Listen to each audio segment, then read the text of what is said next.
Hey, what's going on, everybody? Welcome to Geeking Poetic Podcast channel. I am your host, Larry Roberts. As you notice, I'm sitting in the middle. There's a name there, but my voracious Vulcan, my Randy Romulan, my partner in crime, Megan Guess, is not here. She was not able to make it tonight, unfortunately. However, that being said, she did film a cool little segment talking about the episode that we're going to talk about tonight, and I am going to attempt to play that later so that she can get her words in edgewise, so to speak. But yeah, welcome to Geeking Poetic Podcast channel, and we are here, I'm sure you know, because if you're looking at the title of this episode, we're here to talk about Season 3, Episode 5 of Star Trek Picard. Man, wow, this episode has really thrown me for a loop. Wow, there was a lot of things I just did not expect to see in this episode. So, man, there is so much to talk about here. I actually had to, I usually kind of riff it, and this time I had to write notes because, wow, there's so much stuff to go over, and I don't have Megan here to be like, oh, don't forget about this and don't forget about that. And on that note, the one thing she would definitely be telling me if she was here to not forget about is not to forget to tell you, even though it's in the description, this episode of Geeking Poetic is going to be spoilerific. There are loads of spoilers. I'm going to be talking almost scene by scene in detail about this episode. So if you haven't watched this, or if you're not caught up and you don't want things to be spoiled for you, I highly suggest you stop, you go watch that episode, and then come back. The beauty of this is, even though I'm live streaming, this will be able to be watched or listened to at a later date. On that note, I also just want to say, man, we've had some great feedback from people about this. I know a lot of you, a lot of our regulars have come to me and said, hey, you know, we're still trying to get caught up on Picard, so we apologize that we're not tuning in when this goes live. Hey, that's totally fine. It's understandable.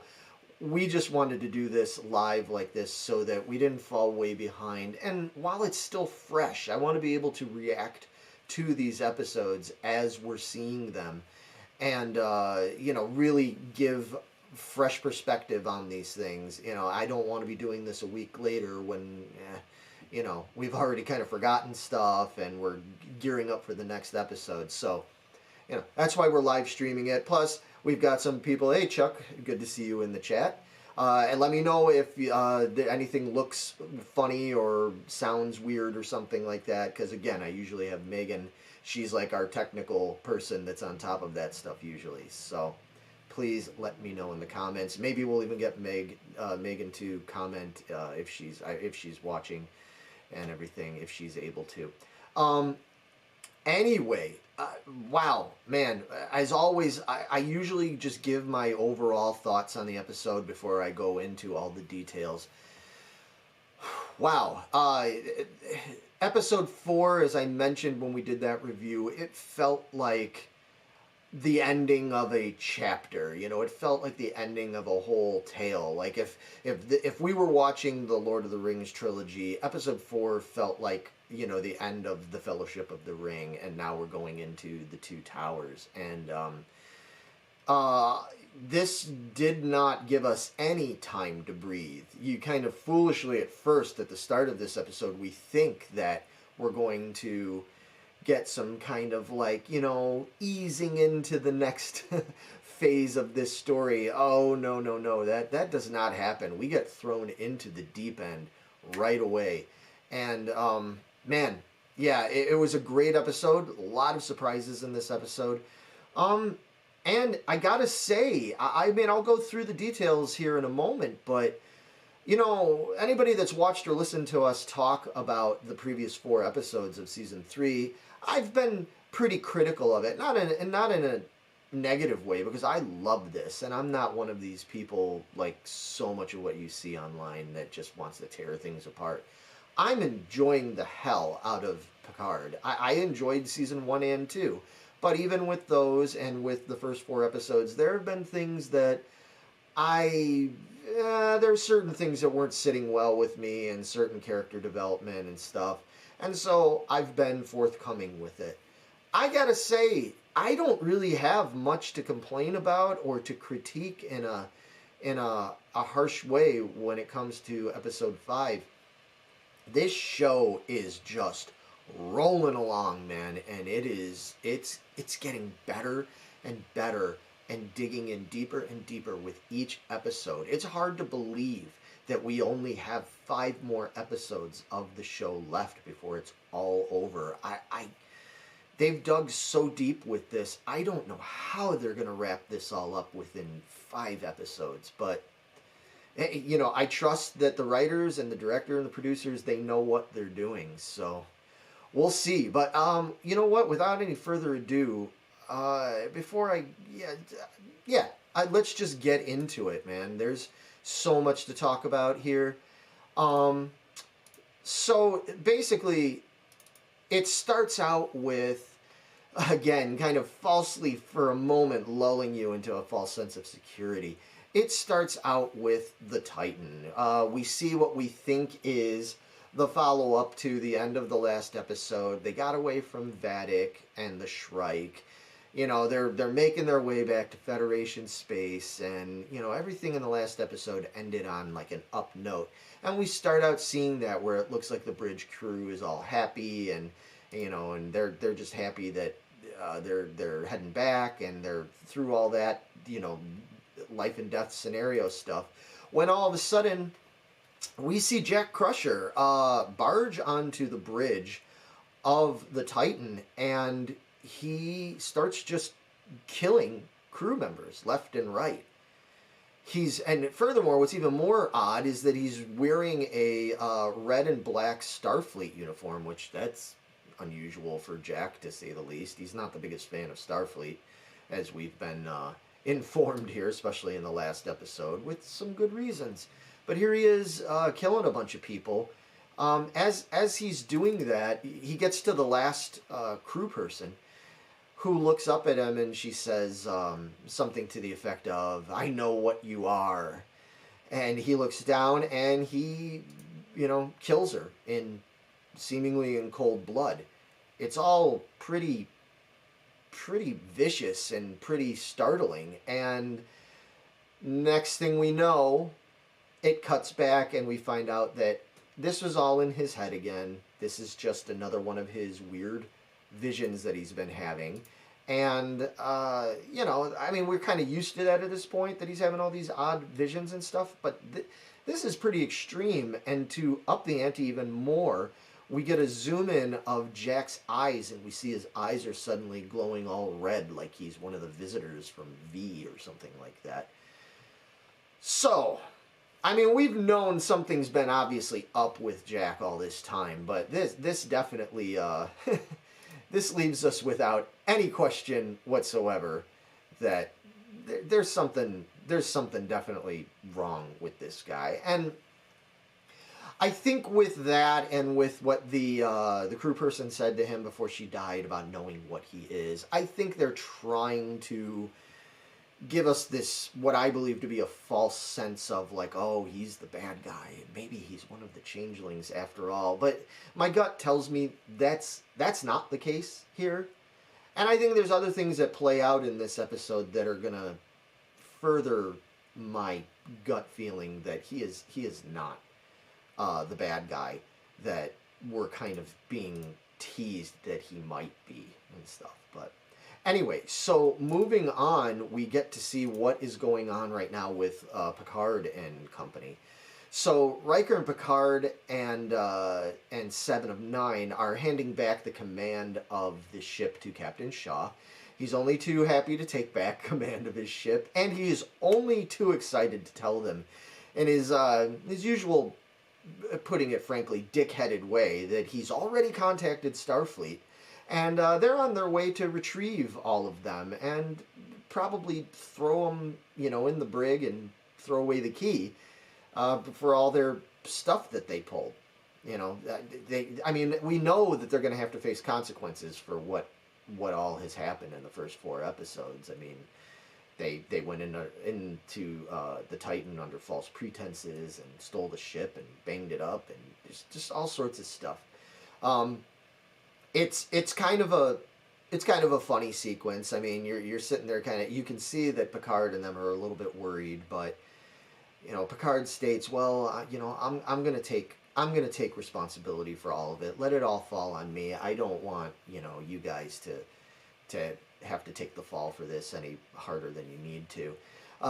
Shaw says that out of a courtesy to them for saving his life, he's going to step outside and give them time to come up with whatever bullshit story they need to come up with, which I thought was actually pretty funny. I mean, Shaw's such an asshole, but you know what? We kind of need that at this point, because I'll tell you another thing about this episode, and I'm sure if you're watching or you're listening, chances are you probably didn't watch the episode yet.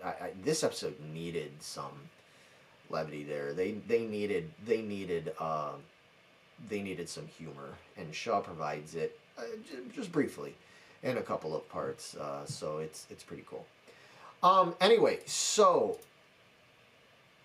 after Shaw has his little moment in the sun there and everything, we move on to Picard letting Beverly and Jack know what's going on, and that he's going to have to take responsibility for it, and he starts trying to get into this whole thing about, but I want you guys to be okay, and I hope we can move on and have some kind of relationship, moving forward and all this stuff.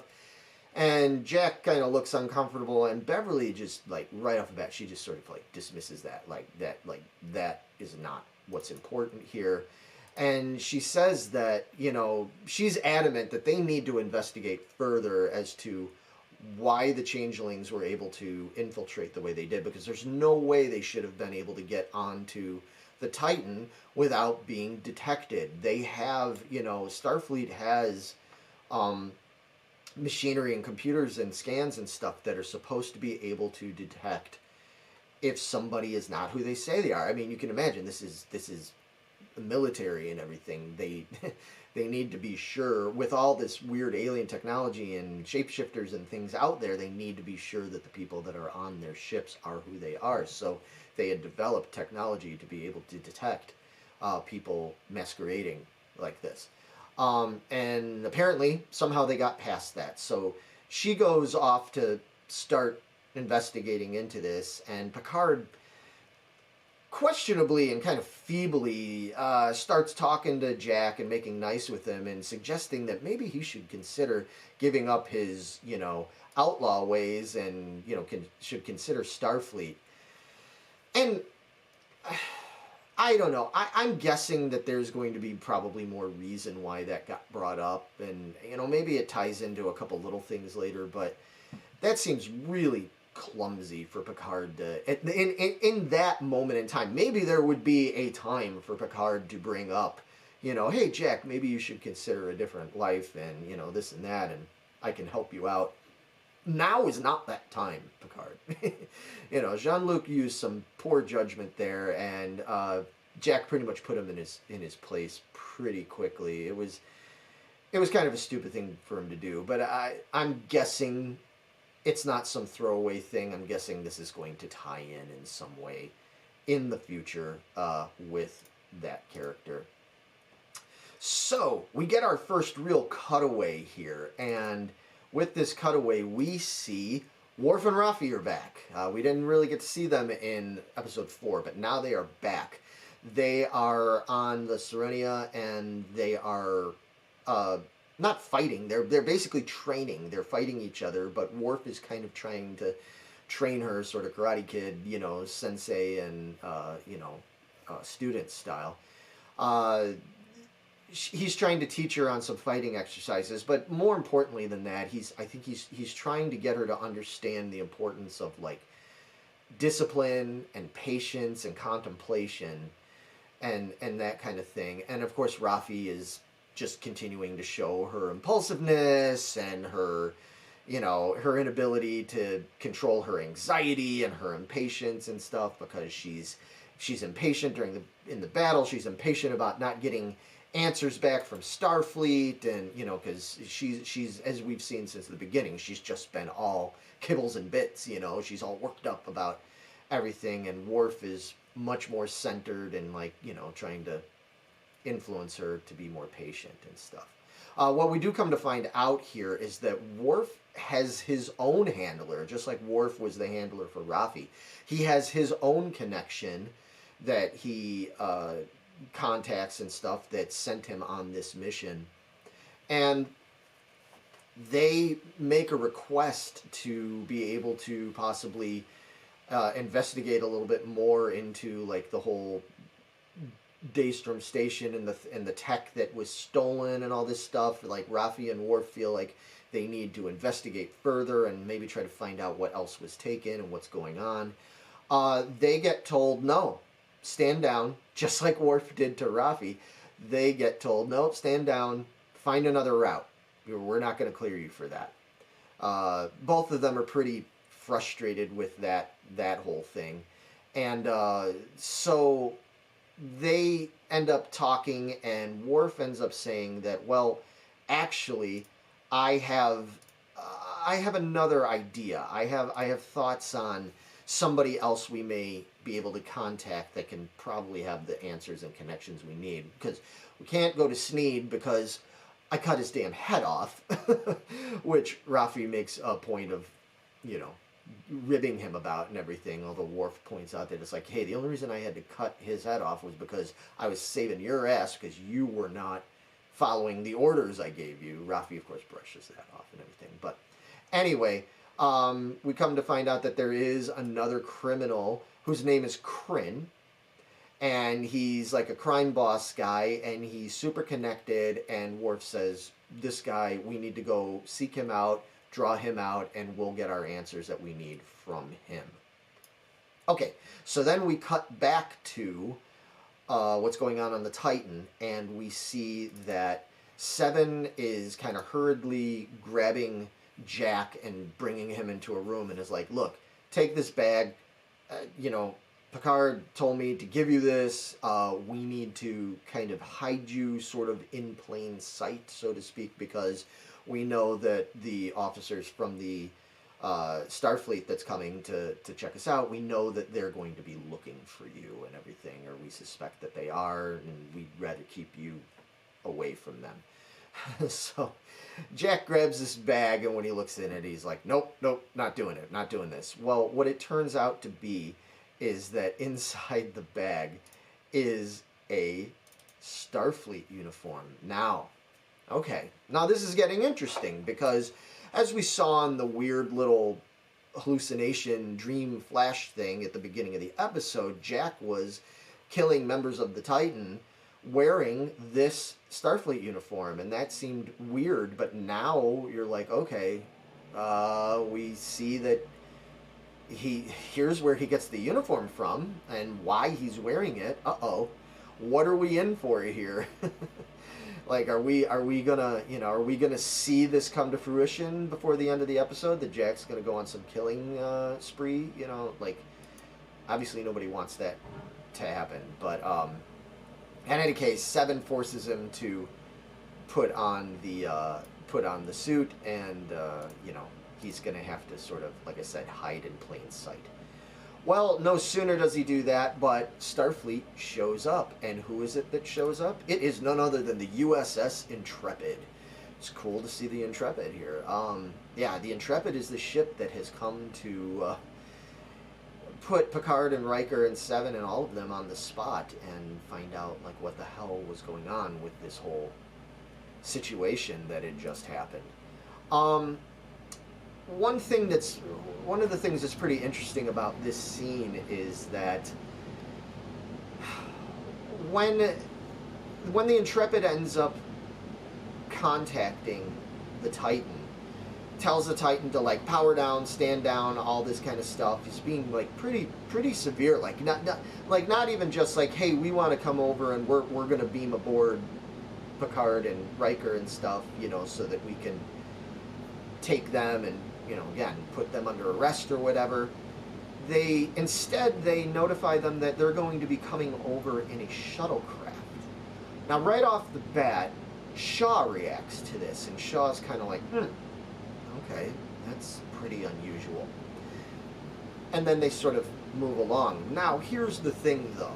Again, I'm not trying to be like I'm all Team Shaw now, you know, like, because I still think he's a jerk. But, especially after the last episode, I understand him more, and I'm sort of seeing where this character can be headed. And for all his jerkiness and his PTSD because of Wolf 359 or whatever it is, he's pretty astute. He's proven himself to be pretty astute and pretty helpful. And just the way he reacted to that whole thing with them coming over and not transporting over and using the shuttle, and just his little ways, he just goes, that's okay, that's weird. You know right there, it's like, okay, that's a sign. Shaw is always, he may seem like he's very blah, you know, like brushing things away and not taking it seriously. Not the case. He notices all the little details. He notices all the little things. And as we'll find out later, I believe, we find out later, yeah, I think he's very much onto something there, because I have some theories. I have some theories that have to do with people beaming aboard and on and off these ships and stuff, but we'll see. But anyway, for anybody that thought, me included, anybody that thought maybe Shaw was like coming around and wasn't going to be quite as harsh of a dick or anything like that towards our lovable heroes, Picard and Riker. Oh no. Oh no. When it comes time, now that the Intrepid's here and everything and the shuttlecraft is coming over, Shaw is only too happy to be escorting them down to the Intrepid crew. Everything. There's a great scene, another funny scene, one of the only ones in this episode, where Shaw is just annoyingly humming to himself, and Picard tells him to knock it off, and Shaw just says, "Oh, I can't help it. I am absolutely chipper." You know, not just because I know you guys are going to get your asses handed to you now. I'm just chipper and everything. You know, Picard tries to point out to him, like, hey man, you know, I understand that you hate us, but we have saved the galaxy a few times. And then, you know, Shaw is pretty quick to point out that, hey, yeah, okay, you know, fine, but you've also done things like crash the saucer of a ship into a planet, and, you know, broken the Prime Directive so that you can hook up with chicks, and you've pretty much like almost, you've messed with time and almost caused all of our extinction and all this kind of stuff. I mean, he really digs into them with that, and he's not wrong. He's still not being fair. But the best part of the whole thing is, as he walks away after he thinks he's just, you know, put them in their place, Picard and Riker look at each other with these kind of like impish grins and say, you know, boy, those were the days, huh? So, man, they make no apologies. You know, it's like, yeah, okay, that's fine. It's easy from your being an armchair captain, you know, to sit there and make all sorts of judgments about the things we've done and stuff that you don't disagree with, and you feel that we've broken too much protocol and rules and laws and things like that. But, hey, man, you weren't there, you know, so, yeah, you know, just wait until you're in these situations and you have to make these kind of calls. And you know what? I think Shaw is going to get his chance. He's going to see what it's really like to be an intergalactic, starship captain and everything when he has to make some tough decisions. He's already had to make a couple, but he kind of got away scot-free with that when Riker was the one that took over the ship in the last episode. Moving forward, Shaw is now all healed, and he's the captain. So I wish him luck, man, because I think he's got some heavy duties that are going to be coming up. Anyway, so Picard and Riker are here to meet the crew from the Intrepid that is going to interrogate them, possibly arrest them. And who do we see? The first big surprise of the episode, who do we see? It is none other than our favorite old Bajoran ensign, Ro Laren. But she is no longer, she's a commander now, she is no longer an ensign. And this, right off the bat, is quite surprising for anybody that's a fan of Next Gen and knows their history, this is surprising for a number of reasons, not least of which because Ro Laren ended up leaving the Enterprise and leaving Starfleet under very bad circumstances, because she ended up joining up with the Maquis, who at the time were considered like enemies. They were kind of like considered almost like a terrorist sort of organization, race, whatever you want to call it. Like they were part of that whole thing.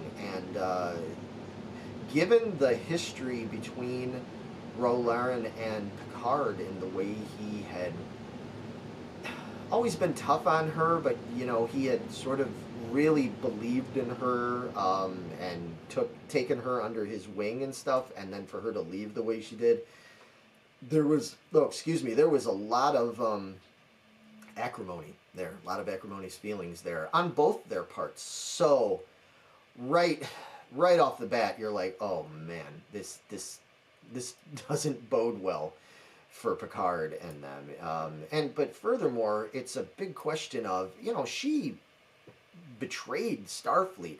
How is she back and she's no less she's a commander? Well, those questions aren't going to get answered just yet. So moving on, we go to see Beverly is looking into this whole thing with the changelings and stuff. She has the dead changeling that Seven killed in the last episode on the slab. She needs another little kind of quick sort of funny moment is she needs Sidney LaForge to identify the dead doppelganger of herself, and Sidney takes one look at her and just basically throws up everywhere. I guess it would be pretty unsettling to see an almost exact copy of yourself, you know, murdered laying on a slab like that. So anyway, Beverly does a bunch of tests on her and everything and discovers that, well, first of all, the interesting thing is that this shapeshifter is laying there still looking like LaForge, and that's new, because usually when shapeshifters die, they revert back to their shapeshifter self, and here we're seeing that they have the ability to still stay in whatever form they were killed in.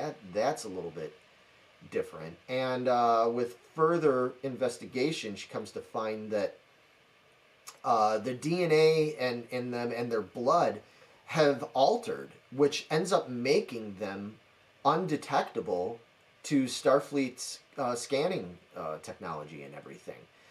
So this is a major problem, because basically what it means is there is no real way known to them to be able to tell if somebody is a changeling or not. This causes all kinds of problems, because it means that the infiltration that they've had, that they've seen already, like with this dead changeling there, it means that infiltration could be to any kind of level. Like it could be way more widespread than anybody imagined. After she dissects the changeling, she discovers that even the organs, like, you have to really slice into them deeply and stuff before they will turn into changeling goo and stuff, and determines that this is not some all-new race. This is the changelings evolving. They've evolved somehow, and it highlights the fact that pretty much anyone or anything anywhere around you could be changelings, and you'd be hard-pressed to be able to know that. We cut back to Ro and Picard. They are in a conference room. Ro decides that she wants to interview Picard alone first, so Riker and the other intrepid crew members leave. Picard he just starts laying into Ro. Like, Ro is trying to be all business and is like, tell me more about your son Jack, and, you know, like, just being very pointed with her questions about Jack, and not asking a lot of the questions that Picard thinks should be the important questions that are being asked. So Picard really starts kind of grilling her and saying, you know, you betrayed all of us. How in the hell are you a Starfleet commander now and everything? And she starts explaining to him, well, you know what, I turned myself in years ago, and I had to go to prison, and I had to go through like serious rehabilitation, and then, you know, I was made a Starfleet, basically like a Starfleet kind of like CIA type member, like kind of thing, FBI sort of investigator, and all this stuff. And Picard just says, you know, that's fine, that's all the whatever details, but I just want to know how you could come back. How could you do this after everything you did?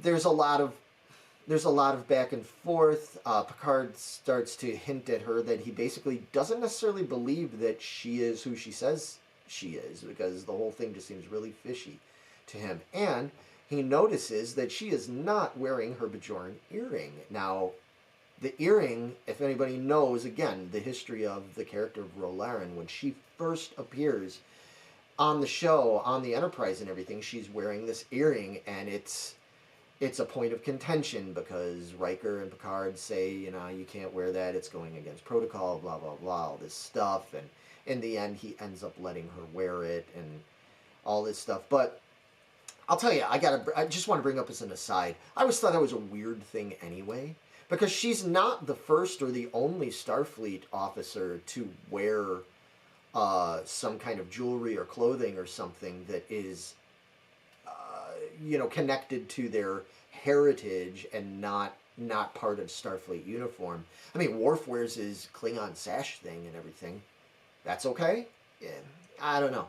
I always thought that was kind of a weird point. So at first it seemed squirrely. I'm like, oh, we're going to get back on the earring thing again. I always thought that was weird.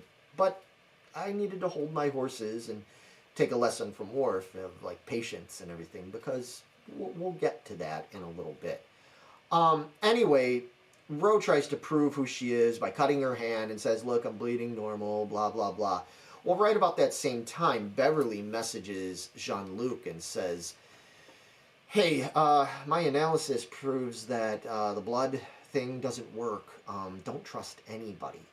So now he's particularly squirrely towards Ro, because he's like, oh boy, okay, yeah, I think I'm being set up here and everything. So yeah. Anyway, so it cuts away from that. Now there's a lot of cutaways in this episode. So we end up cutting back to Jack. Jack is in his little uniform and he's trying to hide out, but he's really struggling. He keeps hearing a voice, which to me sounds like his mother. It sounds like Beverly, and she keeps saying over and over, find me, connect us, and so on. Now, I don't understand. I mean, nobody understands, I'm sure. How is it that he's hearing Beverly's voice telling him these things when Beverly's just over in the next room, basically, you know? So it can't be Beverly reaching out to him, you know, telepathically in some way or something, you know, in his head saying, find me, connect us. So what does that mean? Is there some other being or some other thing going on that's using her voice just to like mess with him? Or hear me out, perhaps, is the Beverly that we're seeing that's there on the Titan and everything, is that not the real Beverly? You know, I'd be very curious to hear what you guys think about that, because, you know, I know it seems unlikely because she's got all of Beverly's knowledge and she's able to refer to things, very private things that happened years ago and all this kind of stuff. I don't know. I mean, there's other ways to get this kind of information. I mean, we saw Sydney in the last episode come walking in, acting all like Sydney and saying like, well, you know who my father is and blah, blah, blah, and all this stuff. It's not unreasonable to think that a changeling that has done their homework or maybe been able to scan people's past, scan their minds, do some sort of mind meld thing, could get this information to use it in their favor if they're trying to pretend to be somebody. I don't know. I don't know. My gut is telling me that there's something going on there with that. Because clearly there's something really, really wrong with Jack. Because After he hears these voices, Jack goes walking out into the corridors, and he finds himself at the transporter room, and he's just kind of standing there looking like a zombie and everything. And he's looking at the transporter, and he sees a bunch of crew people getting ready to be transported over to the Intrepid. A bunch of Titan members are being transported over to the Intrepid. And when he looks at them, as you can see here on the screen for those that are watching, if you're not just listening, I'll try to explain it. He sees the transporter looking all red and weird and viney. Kind of like in his visions, and kind of like what you see when you see changelings changing or being zapped. And you also, if you listen really closely during this scene, you hear what almost sounds like, not screams, but it's a distressing sound. And this leads me to another theory I have, and I think and we'll get to some stuff later that I think is going to back up this theory, but between Shaw's humming about Rolaren not wanting to come over in the transporter and instead taking a shuttle, and now with this whole thing, I think there's something up with Starfleet's transporters. I think that with this changeling infiltration, plus we don't know what kind of, you remember the whole thing is they're trying to get their hands on tech, and clearly they've gotten their hands on some crazy tech. I think they've messed with the transporters, and I think that explains how they're turning all these, they're doing away with all these crew people in Starfleet and then making changeling doppelgangers of them. I think that's how they're doing it. And we'll see. There's, like I said, there's more stuff coming up ahead. Real quick, there's comments in the chat. I'm beginning to really question Starfleet and their decisions to reinstate people in charge. Yeah. Starfleet is, it's all over the place. And plus, I mean, Christ, now we're looking at Starfleet possibly being, well, and we find out later that they are, possibly being completely compromised. So, good Lord. Who knows how long this compromising of Starfleet has been going on, because that could even explain some of the things that have been happening, in terms of questionable things like reinstating people, or giving Mr. PTSD, Captain Shaw, his own ship and putting him out there and everything. Maybe they gave him that ship and gave him that command specifically because they wanted him to be fragile. They wanted him to be malleable and easy to take over if they needed to. That could entirely be intentional here, because we don't know how deep this whole takeover is going with these changelings. Another comment says, I can get behind something up with Beverly. One of them have to be corrupted somehow. Well, I mean, I guess, excuse me, I guess we know that obviously Jack is not fine. There's something wrong with him. But, he's envisioning himself killing people, and he's got glowing red eyes, and now he's seeing this transporter thing. Obviously, there's something wrong with him, but yeah, there's something up with Beverly. And I'm going to get more into that a little later when we talk about stuff that happens towards the end of this episode. Okay, another comment. I suppose it could be the transport system, but it's odd Sydney is the only one that is still around after having a doppelganger. That's still bothering me some. That's a really good point. I have a feeling that was done out of necessity, like a last minute necessity thing, because the changelings didn't anticipate, they didn't know that Shaw and Seven were going to go down and try to mess with engineering and try to mess with the nacelles like they were.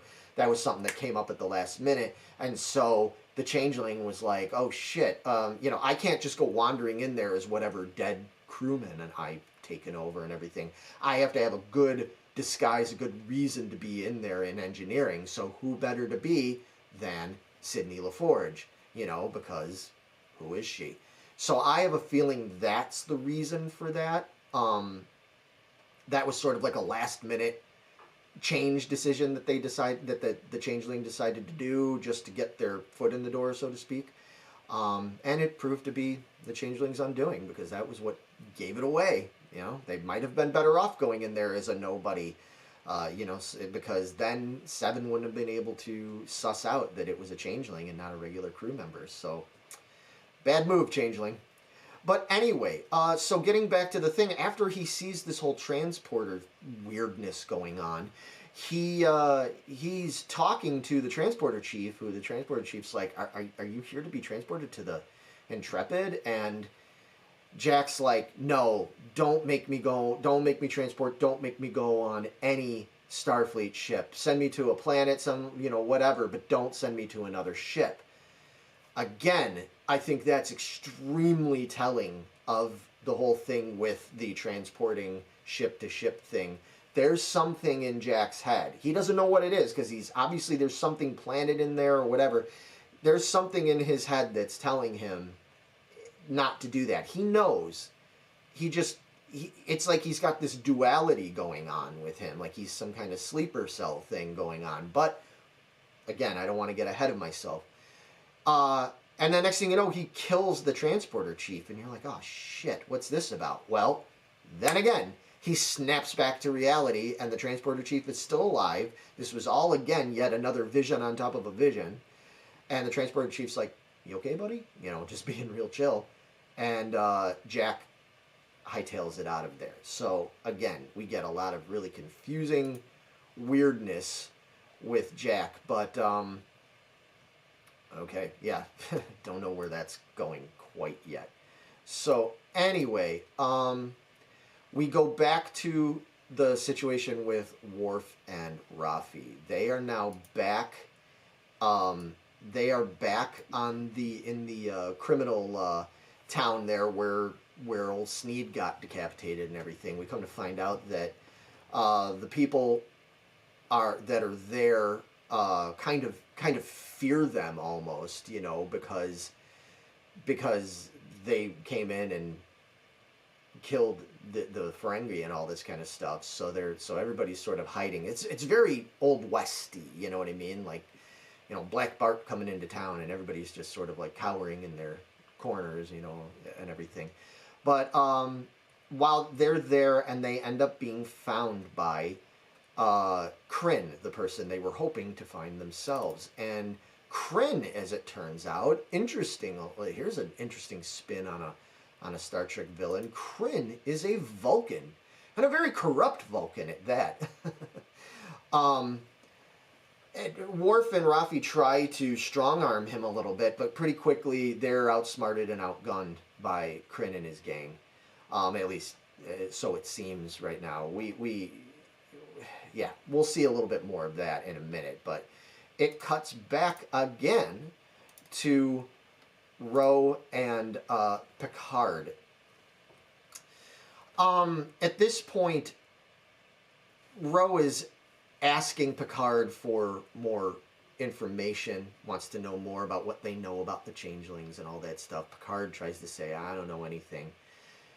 Rose says, well, take me to see this dead changeling body and everything. So they make their way out towards the medical area, and before they can get there, Rose suddenly pulls a phaser on Picard and tells him, hey, you know, we're going into the holodeck here where we can be alone. You know, don't pull anything funny or anything.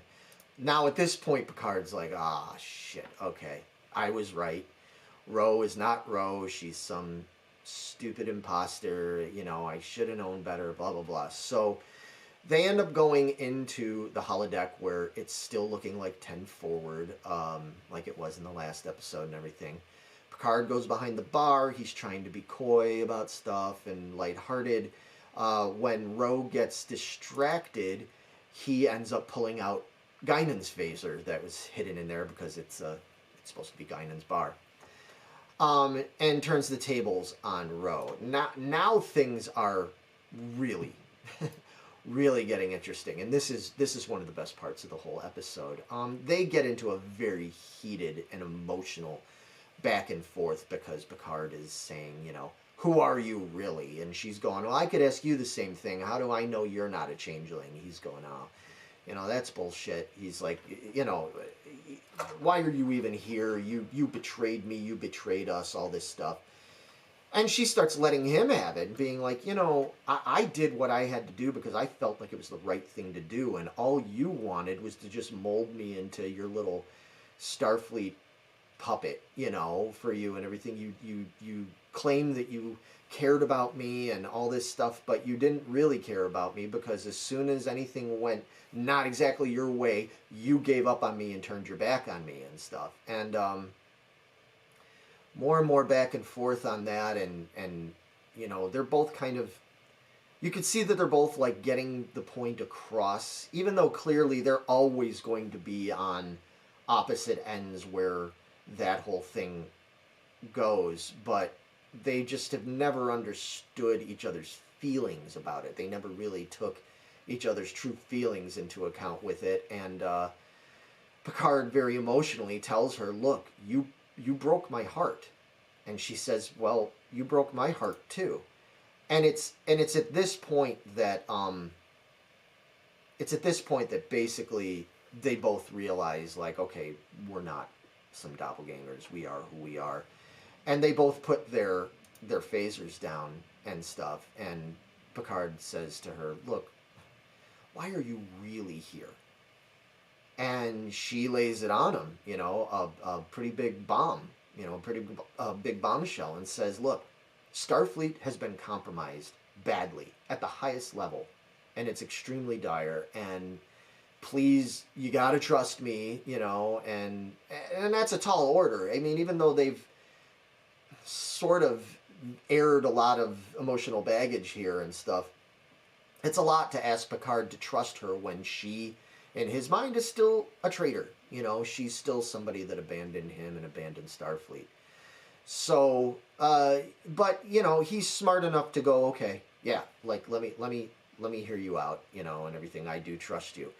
It's a great scene. I'm sure many of you will agree with me that the idea of having all of that happen and having that back and forth after, you know, 30 years later, after we had the whole Rolaren TNG storyline and stuff, being able to come back to it in this way and under these circumstances is fabulous. Chef's kiss, man. Like, that's so cool. I mean, yeah, people are going to say this is fan service. Oh, you know, there's so much fan service and we're going back. But I don't feel like any of this is, like, unnecessary.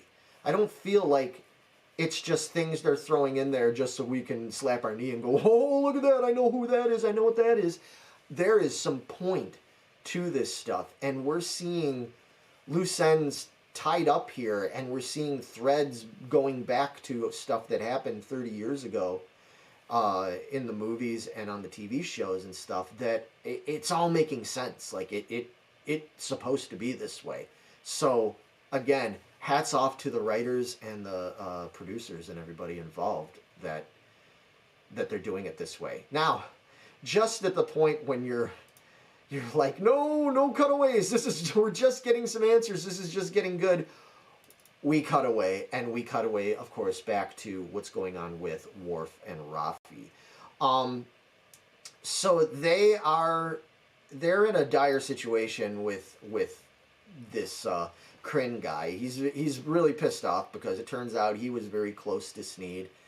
Is not happy that they killed Sneed, and, you know, indicates that, yeah, I am in on all this kind of stuff, and, you know, I am who you're probably, you know, who you're looking for. You know, I do have the answers, but too freaking bad, you know.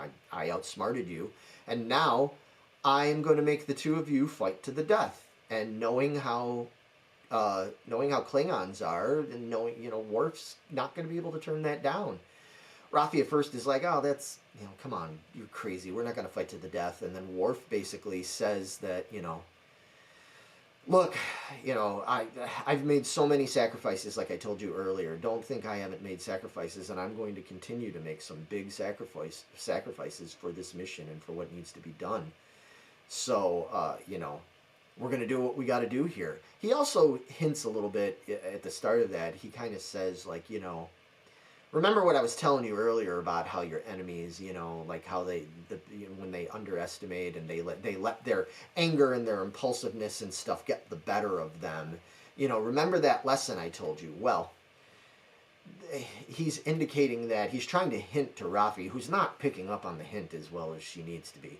But he's trying to indicate that, like, what Kryn is doing, this is a mistake. That's going to fuck him up and everything. But he just kind of, like, says, you know, just do what you have to do.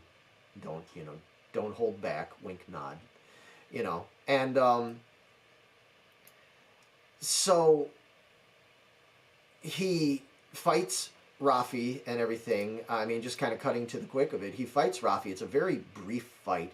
And next thing you know, Rafi stabs Worf. Easily. A little too easily. You know, just saying. It was a very brief fight for somebody who's supposed to be such a badass. I mean, you know, Rafi's a great fighter, but she ain't Worf. But anyway, she ends up stabbing Worf in the gut, and Worf says, you know, it's okay, don't be upset. It's a good day to die, and, you know, all that stuff. And Rafi basically stands over and watches Worf die while the Vulcan is appeased by this. And when I watch this, I mean, okay, first of all, you know, again, super spoiler alert. If you've watched any of the trailers and stuff that came out weeks ago for the whole season, you know that we see more scenes rather of Worf, so he can't be dead. Or presumably he can't be dead. But I mean, this whole thing does seem, I mean, they pretty much lead you to believe that he's toast, and Rafi's kind of freaking out as well as she should be. We cut back again, thankfully, to 10 forward in the holodeck, and Ro and Picard are having a serious discussion about the changeling situation, and Ro indicates that the changelings have infiltrated Starfleet at the most key high parts of Starfleet. And she, not only can she not trust that, she doesn't even trust the Intrepid, the ship that she's on. She doesn't trust them. She doesn't trust the crew. And she mentions kind of offhandedly, like, I don't even trust their transporters. Aha! What did I tell you?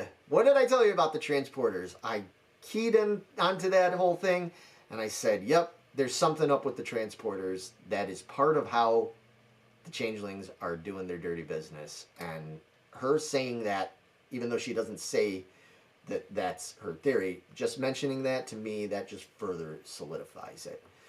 Anyway, she mentions the Frontier Day Festival and how she thinks that's probably going to be ground zero for whatever big thing is going to happen, especially because there's going to be all the Starfleet Federation ships are going to be there, you know, being honored, so to speak.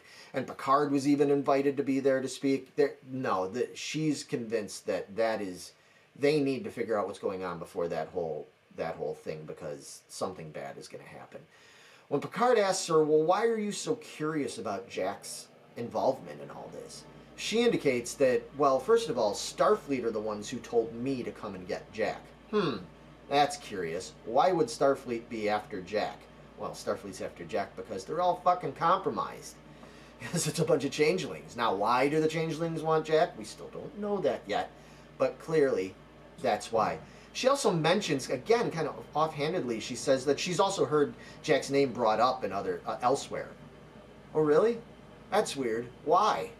You know, for a kid that was supposed to be sort of, you know, on the DL with his mom, being like, you know, Robin Hood and Friar Tuck or whatever, going out there helping people sort of like under cover of the night, so to speak.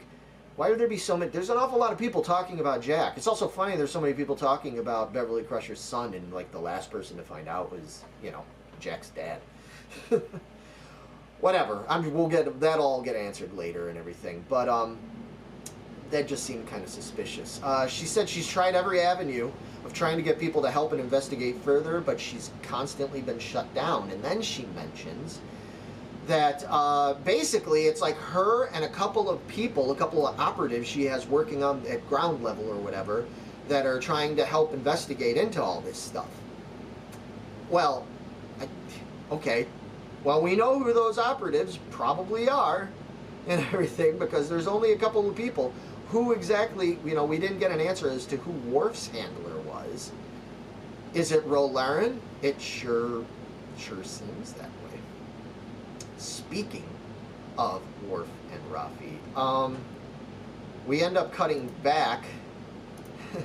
Again, it's the back and forth of the cutaways. We end up cutting back to Raffi in distress, standing over Worf's body. The bad guys check him out and say, yeah, he's got no pulse, he's dead. And Kryn starts ribbing her and saying, well, you're going to work for me now, and I know about your ex-husband and your son and your granddaughter. Well, that's like the wrong thing to say to Raffi, because that's pretty much like the only thing she actually cares about in this world is that. And she's like, you're out of your mind. I'm going to kill you before you think I'm going to let you hurt them or take control of me. And, Kryn's being boastful, and he's complaining about how he can't stand the smell of Klingon blood, and it makes him sick, and this is a very emotive Vulcan. Man, I gotta tell you, this guy, yeah, he is a bad... Dude, you are failing at being a Vulcan. That is for damn sure, man. You're a crummy Vulcan. So, anyway, no sooner is he saying all that suddenly, biff bam boom, we come to see that Worf is very much alive. Not only is he alive, he's taken out all of Kryn's guys around him, and he's put a knife to Kryn's throat, and is like, yeah, I'm hurt, I'm bleeding, but thankfully the wound wasn't too deep, and he mastered the Kalis method of slowing his system down to basically like emulate being dead and all that kind of stuff. Like Worf is a badass. It's so great to have Worf back. I just gotta say, he's better than ever in my opinion. Anyway, they basically get Kryn to fess up, and he indicates that he helped broker a whole deal to get some advanced tech that allows someone to get past the flawed security at Daystrom Station, and that the answers to you want to get in there, the answers are going to be there. And when they tell him, like, okay, well, you're going to give us that tech so we can do this, he says that is logical. So that's pretty much where that gets left for now, for the most part. As Ro and Picard are now leaving the holodeck and everything, she is talking to him, and you can tell she's running out of time and she's desperate, and she tells him, look, I have to get back to the Intrepid. I'm going to stall things. I left you a small skeleton crew. We didn't take everybody from the Titan. I left you what I could. You need to check them out, make sure you can trust them and everything, but you need to run. You got to get out of here. Picard's like, what do you mean, run? And everything, and she's like, I'm telling you, you got to run. Picard's confused at first, but as she's talking to him, a couple of the crew members that had accompanied her all of a sudden approach, looking all harsh and shit, and they're like, yeah, we gotta go.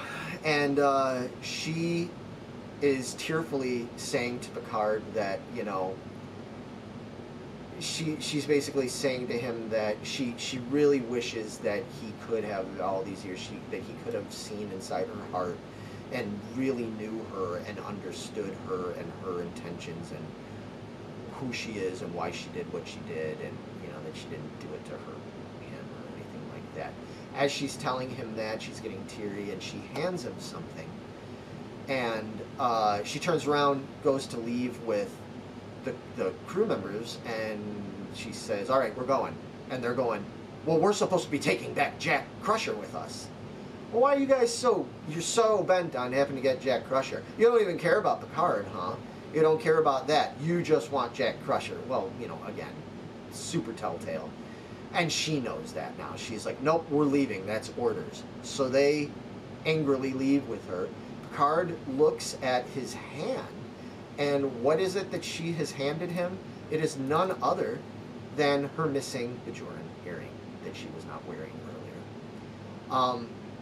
That's a pretty heavy thing. You know, he knows how much that once meant to her, even though he had questioned her at one point earlier, saying, well, if you're not wearing it, obviously abandon that too and everything. Well, not the case. She handed it over to him. Why did she hand it to him? We'll find out in a little bit.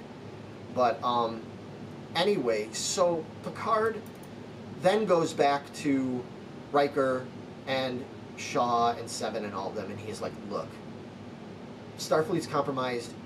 We need to get out of here. I've been told we need to run. Shaw has to be Shaw about it and says, yeah, whatever, because he's all upset that they're not all getting their asses handed to him and being sent to jail.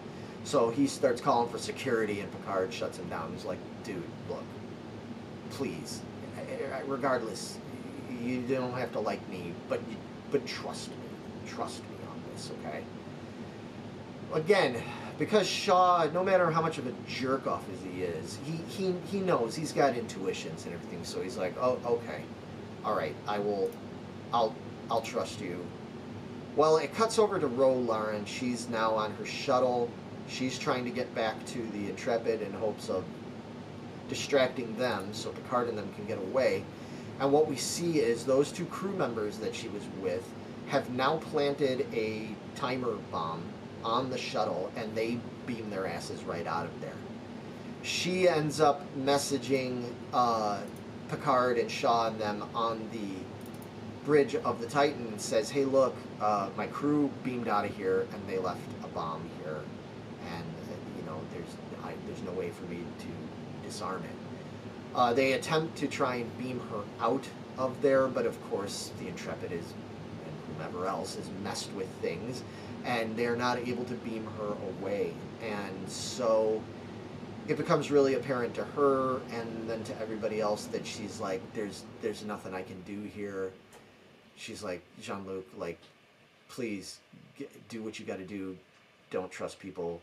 Get the Titan and the remaining crew out of there. I'm going to do whatever I can in my last breaths here and try to stop the Intrepid. And Picard tells her, you know, quickly, he's like, you know, Ro, I want you to know that it may have taken me years, but I do know what's in your heart and everything, and I do know you, like, you know, please, so she can have those last moments of at least that satisfaction. It's really, really heart-wrenching. It is awesome. It's so awesomely done. Yeah, so anyway, the next thing you see is that she sacrifices herself and runs the exploding shuttlecraft into one of the nacelles of the Intrepid, thereby kind of crippling that ship and everything and making her death not completely in vain. She sacrifices herself. Wow. Like, holy shit, who saw this coming? Not only did we get the return of Ro Laren, and we get to see Picard and Riker, or Picard and Ro end up going at each other over something that happened, a major plot thing that happened 30 years ago that was left open-ended. Who thought we were going to get to see that, man? And then that we see the death of Ro Laren, and under these circumstances, like, it's a holy shit moment, you know, pardon my French. This is Picard, so I guess we can curse, because they do now. It's a holy shit moment for me. I was blown away, no pun intended, by this. And obviously Picard is just, like, completely broken down over this. We get another iconic Picard facepalm moment, so, you know, we already know that's going to be the new meme and everything. But Picard does not have a lot of time to mourn the loss of Laren, and because basically the Intrepid ends up sending a message over to the Titan and saying, you guys got to surrender. Shaw is like completely confused. He's going, surrender? Why are we surrendering? Riker turns around and is like, because, dumbass, can't you figure it out? Like, they're completely compromised. They're all changelings over there, and they're you know, they're setting us up, you know? like, you're screwed now. Shaw's like, well, what am I supposed to do? You know, like, what about my crew and everything? And they're like, your crew is now all over on the Intrepid. So what are you going to do? Shoot at the Intrepid? That's your crew over there. You better worry about the crew that you still have left on this ship, and you better get them to safety. Well, it doesn't take Shaw too long to realize, like, okay, yeah, this is, you know, this is what it is. And, you know, Riker and Picard make the point to him. It's like, look, you don't have to like us. You don't have to trust us, but trust your gut. Look at what's going on. The Intrepid is, you know, we just had a commander take out in a cell, you know, and tell us on screen that they've been compromised. We've got all these changelings running around, and now the Intrepid is asking us to surrender, and they're readying themselves to attack us. So use your gut, man. Well, it doesn't take that long, thankfully, for Shaw to go, okay, yeah. So he tells his crew, like, look, Starfleet has been compromised. We need to get the hell out of here. So finally, Shaw is facing up to reality. Anyway, so while that's going on, elsewhere, Jack is walking down the hallway and stuff, and he gets confronted not by just a couple of those changeling crew members that had beamed away later, but a couple more. I think there's 4 actually altogether. And they're like, Jack Crusher, you're coming with us. And you see they've got like the transporter beam thing ready to go to take them away. And then all of a sudden, Jack has another vision thing. But this time, it's a little different, man. It's almost more like a switch goes off in his head. And he's like, he just turns. Like all of a sudden, he goes from being like, you know, Jack Crusher to like, he turns into like John Wick or some shit. Like, he just suddenly turns into this badass assassin, and he takes out all 4 of those changeling crew members lickety-split. I mean, the moves he does and everything, that is the thing that you go, all right, okay, yeah. Jack Crusher, you are not who we are being led to believe you are. Obviously, there is way more. You're like a transformer, man. There's more to meets the eye, you know, here with you. And Jack, after that, after he does that, the next thing is you see that he is with his mother over in the medical area, in the pseudo-morgue or whatever. They've got these 4 dead changelings that he killed, and once again, Shaw is like, huh, wow, we had 4 of them. That's crazy. Yeah, that's some nice shooting you did there, Jack. And again, I think that Shaw shows that he's astute about this stuff. You know, he's looking at it going, okay, there's no way this kid, if he's just some kid that's like in the medical profession with his mother, there's no way he should have been able to take these guys out the way he did. There's more to it than this, and Sean knows that and everything. Beverly is talking to Jack, and I feel like the way this whole conversation goes is it's interesting. I don't want to say it's telling, because I could be wrong, but it's interesting because I think that this just further plays into my theories about Beverly, because she's talking to him, and then she says, you know, I can tell that you're not sleeping well because you get a look in your eyes, and, you know, when you were a child, you had trouble sleeping, and you would have all those visions, and Jack's going, well, I don't remember that at all. You know, I have no recollection of that. And she's like, oh, yeah, I was there. I'm telling you, you had this, and blah, blah, blah, blah, and, you know, I wish you would just tell me, what's going on? Like, what is it that you're seeing? What is it, blah, blah, blah, and he won't tell her. He doesn't want to reveal it to her. And I think that's out of his own, like, insecurity, and, like, he doesn't want her to look at him and be like, oh my God, you're a serial killer or something in your head because you keep having these weird visions and murdering people and all this stuff. He doesn't want to tell her, but I think just the way that she's questioning him about it, and also the way she's telling him, well, when you were young, you had visions, you didn't sleep, and all this stuff. And I know they're wanting you to think that him not remembering it is probably linked to him being messed up, and, you know, or maybe because he's not who he's supposed to be. I don't think that's the case. I think she's telling him shit. Like, I do not trust Beverly Crusher. I'm just throwing that out there. I don't trust her. The whole thing, even with the whole thing where she was, I'm not even saying that I think Beverly is a bad guy. I don't think Beverly is a bad guy. I just don't think she is who we're being led to believe she is. I don't think she's regular old Beverly. I think they've been hinting and chipping away at that ever since the first scene of the first episode. I think the fact that she's out there shooting, that she was shooting people so violently in that very first episode, that is not Beverly.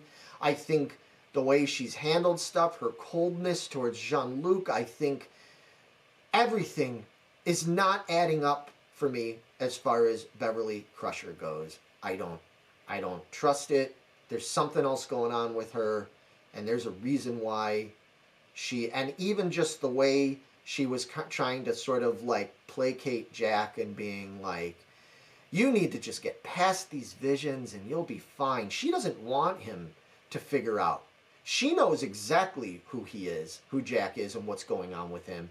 And I think almost like she's a doppelganger of some sort, and she was made to be Beverly because that's the only person he would trust, and she was created to be there with him, to keep tabs on him, and to keep him safe and keep him away from all these bad guy changelings and people like Vadic and stuff. But she is not Beverly Crusher. Man, I could be totally wrong. It would be the first time that I've been totally wrong.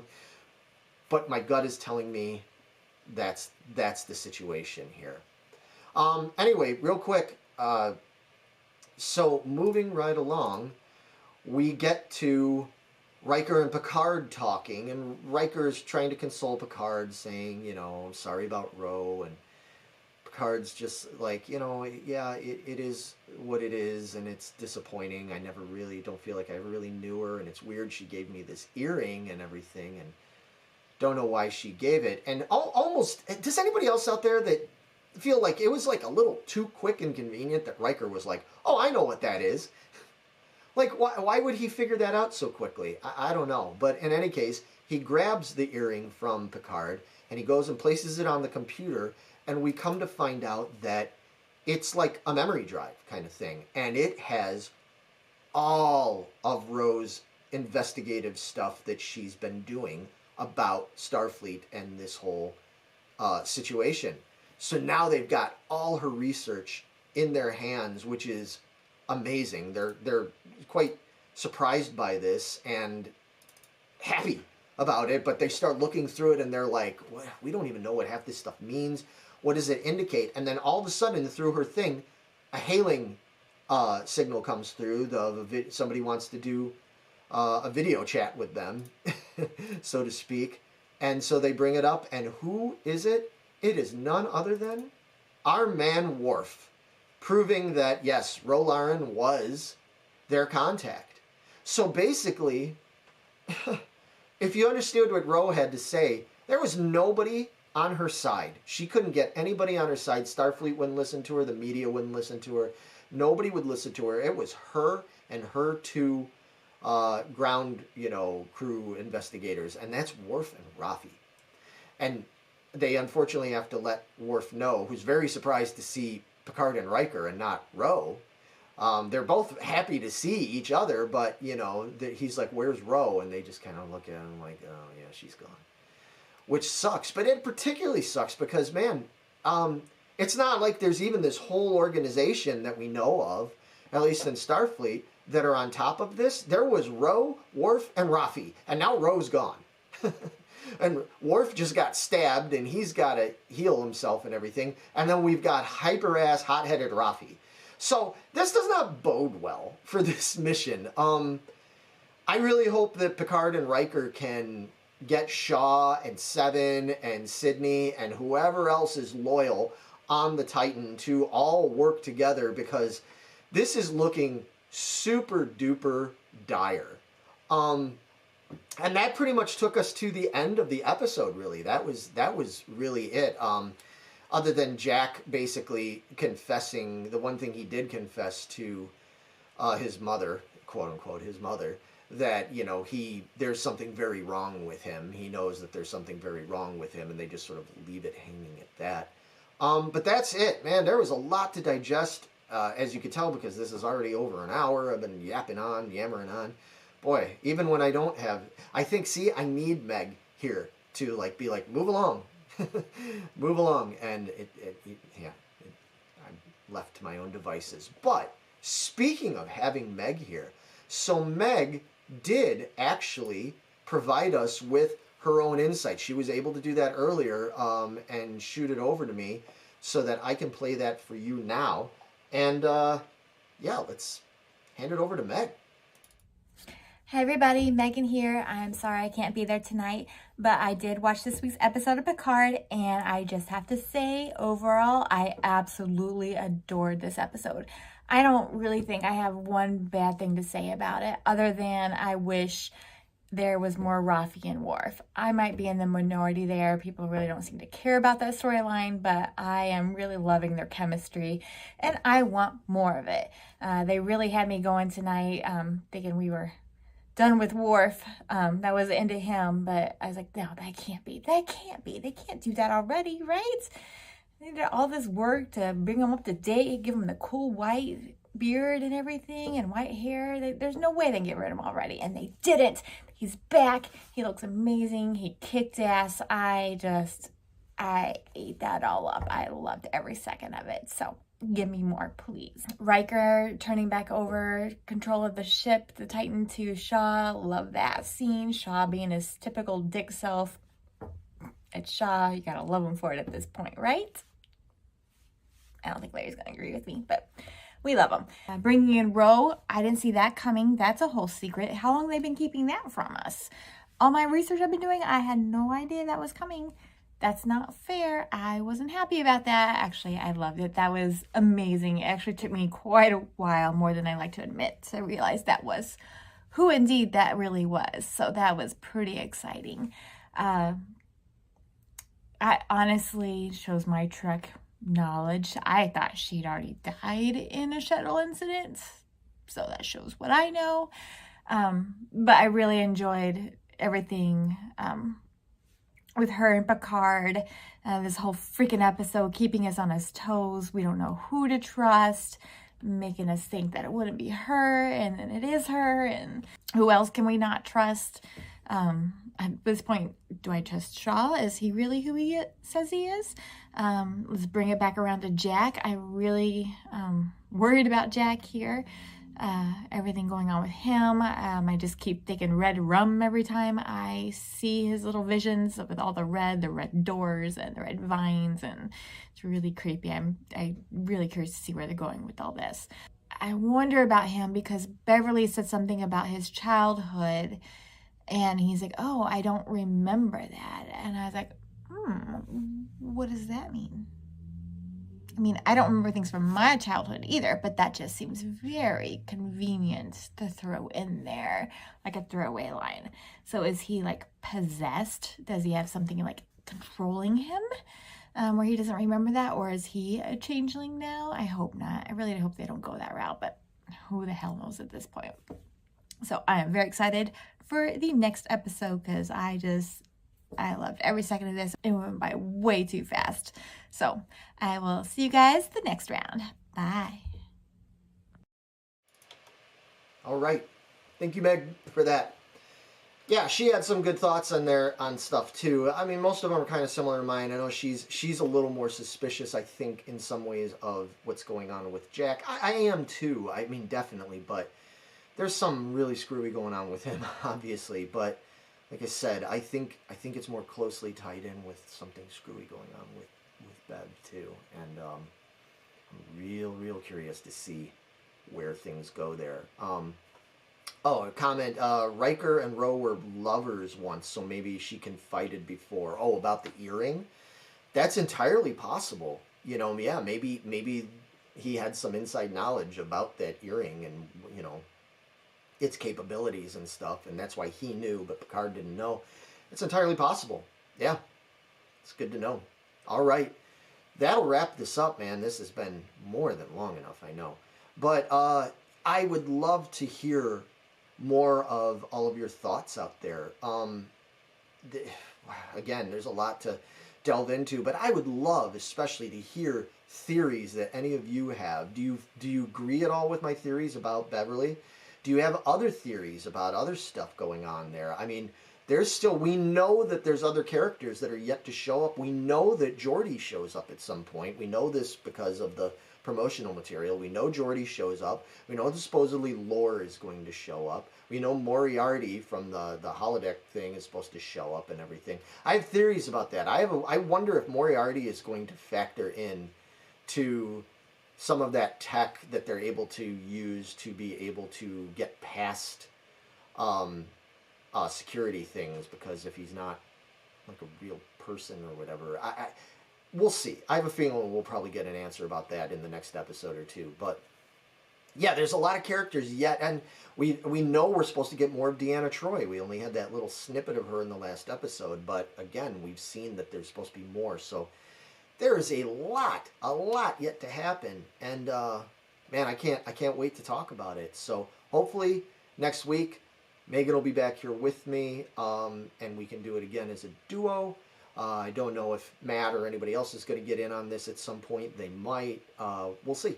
But in any case, I hope you all didn't mind just listening to me yammer on for an hour and a half about this. But thank you so much for listening and watching, and on whatever platform you're doing. Please join us on Facebook in the Geeking Squad group.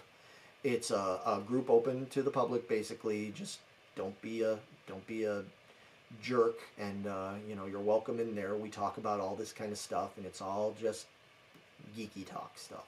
So join us there. Leave comments, please. If you haven't already, please subscribe to our channel. It means the world to us when you do that, and it's so hard to get subscribers. Never thought it'd be this hard, but it is. So anyway, on that note, see you soon, everybody, and I'll be back to talk about episode 6. So bye-bye. Peace out.